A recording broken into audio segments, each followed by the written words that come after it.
the name of Ireland, Éireann. Éireann is a goddess. It's an Indo-European word. It means fertile or abundant, so capable of giving life. Our ancestors are telling us in the name of the land that the land was this pregnant, fertile force.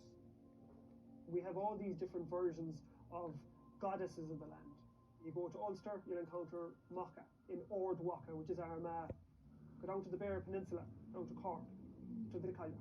And then you come up to Rathcroghan, you're encountering Queen Maith. Our gods and goddesses were the sun and the earth, the sources of life. We worshipped the land because nature dictated our survival. But the land was more than just a source of food.